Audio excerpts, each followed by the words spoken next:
Hey guys, let's get more news from Warriors, but first, don't forget to subscribe to the channel and leave your like. Steph Curry cooks Indiana Pacers.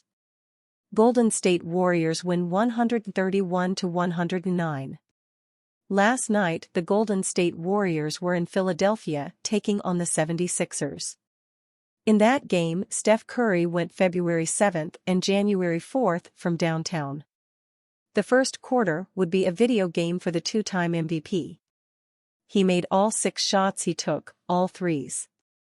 He torched the Pacers by his constant movement and ability to create the smallest window to shoot. Indiana's defense struggled in the first quarter in total. They quickly trailed 17-8 after 4 minutes of play. They would cut it down to 3 points on 2 instances. The Warriors answered both times. They ended up outscoring Indiana 45-34 after 12 minutes. Curry led all scorers with 18 points, followed by 11 points from Jalen Smith. Pascal Siakam also had a nice first quarter with 10 points. Golden State shot 73.9% in the first quarter and 8/12 from downtown. After such a scorching hot start from both teams, they each came crashing down to earth in the second quarter. After combining for 79 first-quarter points, they combined for 49 second-quarter points. The second started with the Pacers outscoring the Warriors 12-4 to chop the deficit down to 3 points after a Ben Shepherd layup and a free throw. The game would remain a 1 or 2 possession game for a few minutes. Indiana cut Golden State's lead down to 2 twice. Once after a Miles Turner layup and the other coming after an Aaron Nesmith 3-point play.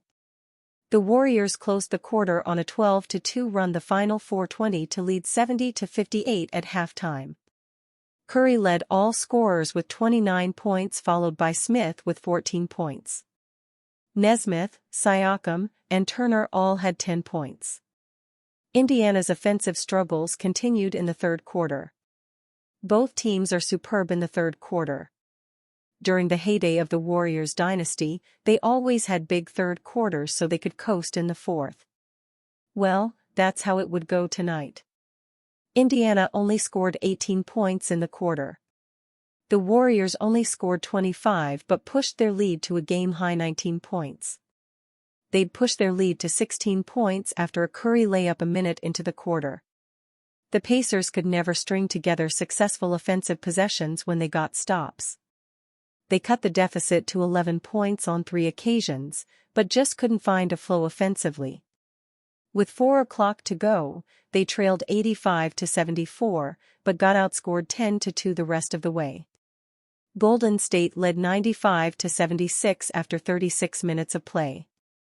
Curry still led all players in scoring with 36 points, followed by Siakam, Smith, and Jonathan Kuminga with 14 points. Golden State's run would carry over into the fourth quarter. They would lead by 21 after a Kuminga dunk to start the period. For the next 4 minutes, they maintained a 20-plus point lead. The most they would lead by is 21 3 times.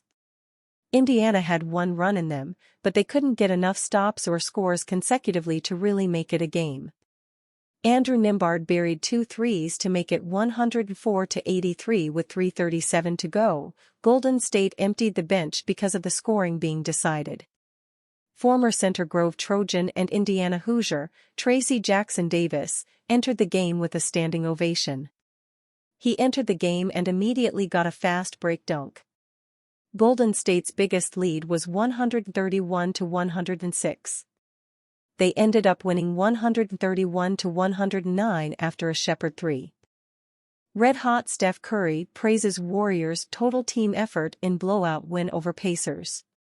Stephen Curry couldn't quite keep up his historic first-quarter pace against the Indiana Pacers on Thursday. After breathing early life into his tired, undermanned team by hitting a new personal best of his first 7 three-pointers, though, the Golden State Warriors' total team effort was more than enough to lead them to a blowout victory.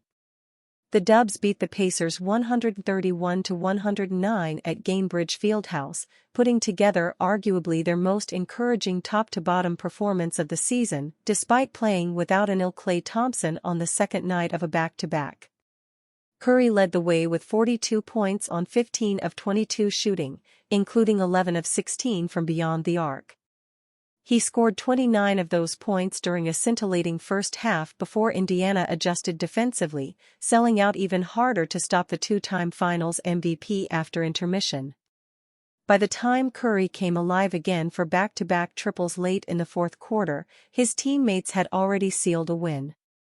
After the game, a beaming Curry acknowledged that he tried to set an early tone while briefly flirting with Thompson's all-time single-game record of 14 made triples. Just as key to the Warriors' 22-point win? Stellar contributions across the roster. It was nice to flirt with Thompson's record for a little bit. Obviously, I knew they were gonna make some adjustments in the second half, but it was nice on a back-to-back, in a game we felt like we could come in here and get a win, get off to a hot start like that, give us some energy, Curry said. And then it was a total team effort from there, man. You could go down the list of everybody that contributed tonight. Jonathan Kuminga finished with 18 points and 4 assists, just further confirmation of his ongoing breakout. Andrew Wiggins continued his eye-opening recent play, tallying 11 points, 4 boards, and 5 assists while battling with Tyrese Haliburton and Pascal Siakam. Brandon Podziemski stuffed the stat sheet with 9 points, 7 rebounds, 7 assists and 2 steals, captaining a seldom-used, largely anonymous second unit that helped keep the Go-Go Pacers at bay late in the third and early fourth quarter. Insider shares the Chicago Bulls tried to acquire Jonathan Kuminga in a trade involving Alex Caruso. The Chicago Bulls did nothing at the trade deadline for the third year in a row.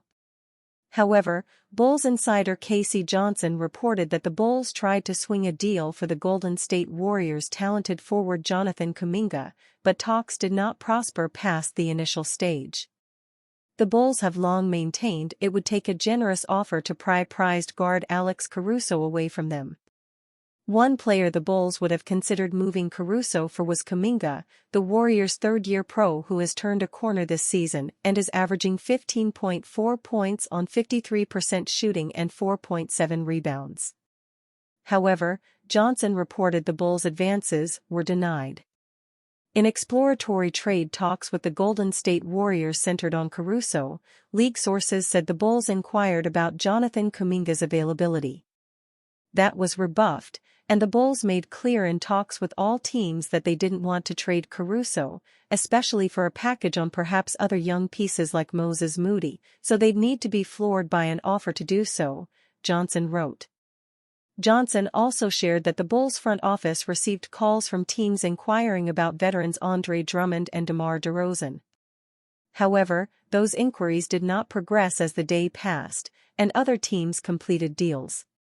In addition to Caruso, Johnson noted that the Bulls also fielded calls on center Andre Drummond and had some cursory conversations about veteran shooting guard DeMar DeRozan. However, the market for both players dwindled when other deals were completed, Johnson shared. And you fan, what do you think of the Alex Caruso situation? Leave your opinion in the comments.